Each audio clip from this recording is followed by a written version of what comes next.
Hey guys, welcome to Get in the Mix and our latest episode in our Native Instruments series.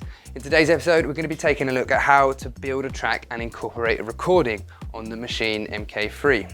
Now, one of the great things about the Maschine MK3 is it's got these beautiful inputs on the back, both line and microphone. And what that means is that we can utilize the machine in much the similar way that we would do a looper or just any old multi-track recorder, that we can record in, define a length of that recording, and then have that recording either repeat or drag and drop it and place it where we want in our tracks. Now, for those of us that the budget didn't stretch to the Maschine MK3, worry not, because if you've got the Maschine Micro, which is obviously priced quite a bit lower, you can still do this in much the same way. The only difference is, rather than using the built-in inputs, because they doesn't have it on the Maschine Micro, is you'll use your trusty interface.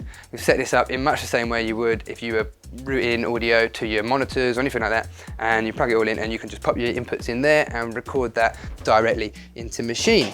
Now, for today, we're going to be doing it straight into Maschine, and I think the first things first is we should lay down the basic layer of a track. Now, I've already got some choir sounds there. I put those chords down earlier. I know what those chords are. It sets a nice point for me to start on the track. I think first things first is we're going to pop some drums in there. I'm going to press A to head over to my first group, and here is a drum kit. Woo! Everyone loves a good drum kit. So I think I'm just going to use the note repeat on this one because it's a nice, easy way of getting something nice and in time and just give us something to work to. So I'm going to press pattern, and I'm just going to check the length of my pattern. So I'm going to set that to 4 bars. I'm going to then press shift and record for my counting, and I'm going to hold note repeat to repeat those notes.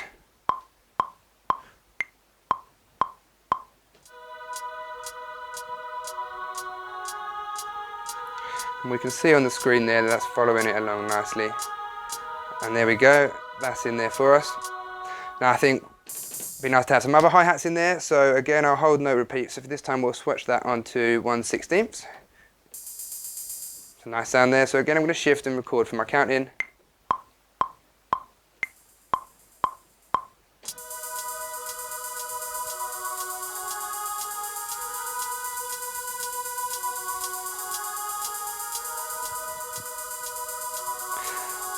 Happy days. That is the bare basic of what we're going to use there. I think I'm going to pop a little vocal line in there. I've got this lovely little sound. I'm going to hold pattern. I'm going to set that to 2 bars. It's already set there. I'm going to shift and record to record that in.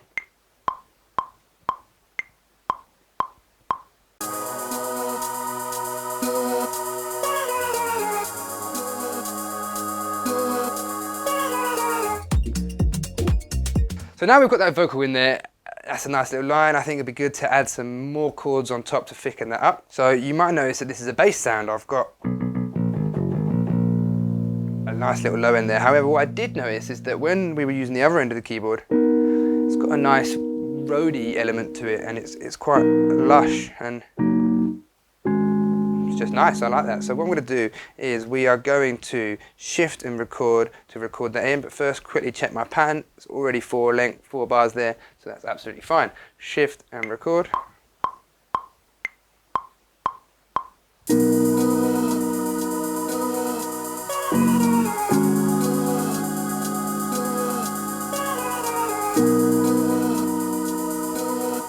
Happy days, we've got the vocal in there, we've got some chords. Any self-respecting dance enthusiast would say, next we need some bass. So I'm going to head over to group E, where I've loaded in a nice sub bass. Now if you're not using headphones or decent speakers, you might not hear this, and that's because it's a sub frequency. So make sure, put your headphones on, crank your speakers up, and enjoy that luscious bass. So again, I'm going to shift and record to record that in, but first things first, to create a new pattern and set that to 4 bars.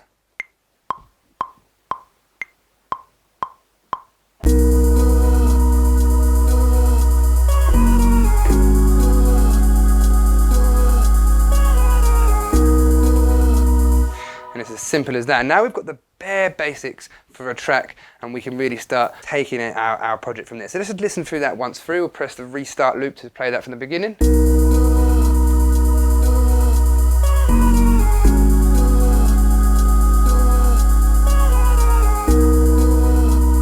Of course, at this point, We could add some other elements in there, so if I wanted to add some flutes or something, we could be like...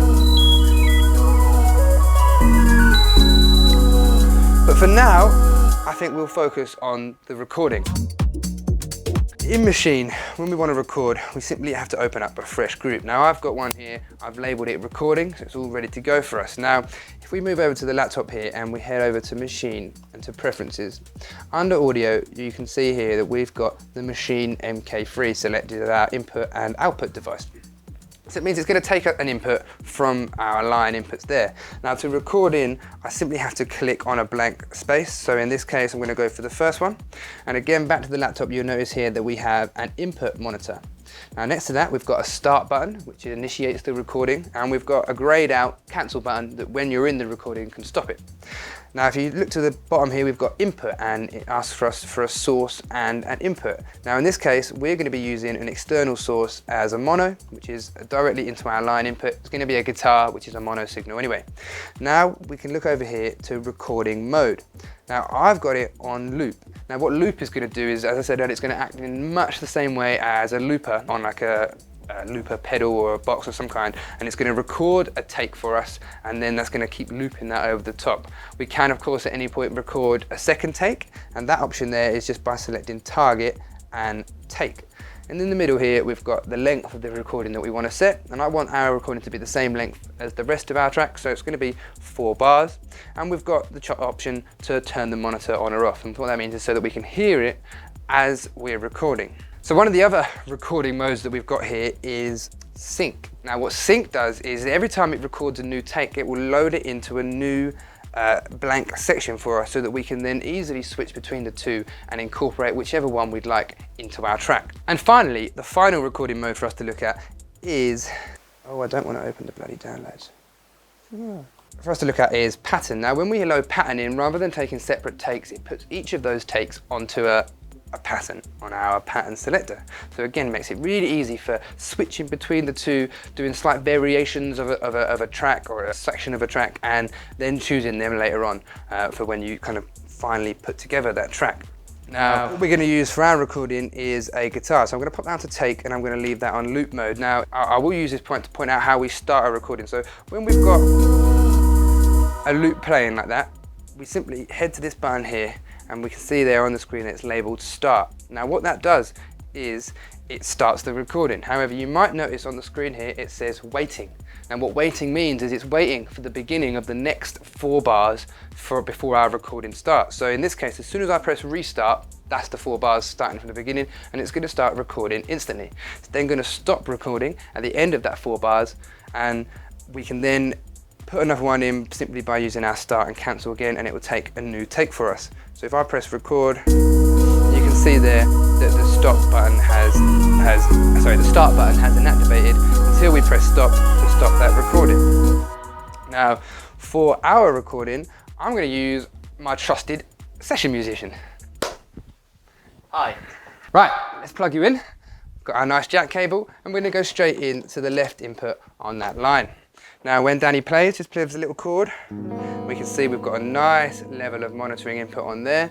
Might even be able to just boost that a little bit, get it again for us. Nice, so we've got a nice input there. So I'm simply going to press to start our loop, and I'm going to press start, and it's going to start recording at the beginning of the next bar. So we're going to wait for this to go through. I'm going to press start, and it's now waiting for the beginning of the next 4 bars.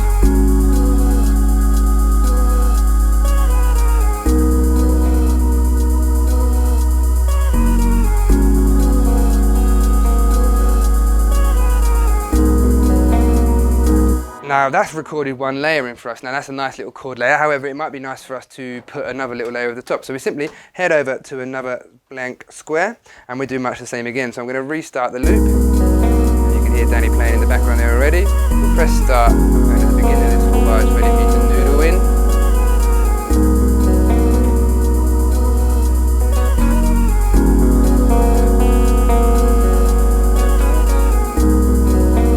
There you go, it's done that. Now we press start. Just turn it up a little bit. And we've got that recording layer in there. Now, of course, the levels aren't quite sitting where we want them at this point. Thank you very much, Danny, for helping us there. You'll see more of Danny soon. We're going to be doing some performances, and we're gonna get some real cool stuff coming to you guys. But as I said, the levels aren't quite sat right there, but we can simply pop into there, get some guitar rig on the go. Native Instruments' own guitar amp specialist plugin. We'll choose an amp on there, Coolplex, and we'll put Plexi Crunch Chilled. So now I've popped that guitar rig on there, we'll see what it sounds like.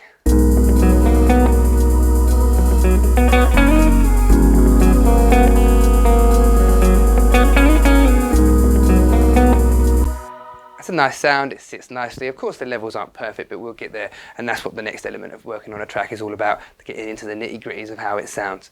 Of course you're not limited to just guitars. We could put a microphone in there, we could sing some lyrics over the top, we could get some bars on the go, whatever floats your boat. Now we'll put in some of those kicks and snares, because what dance music track doesn't have kicks and snares, and sprinkle a bit of that production magic.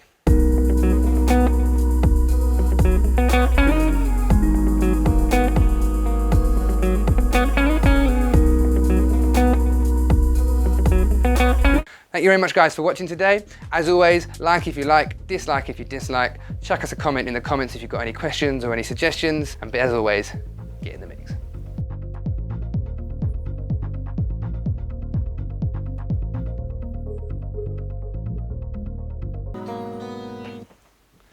You don't have to do that bit again.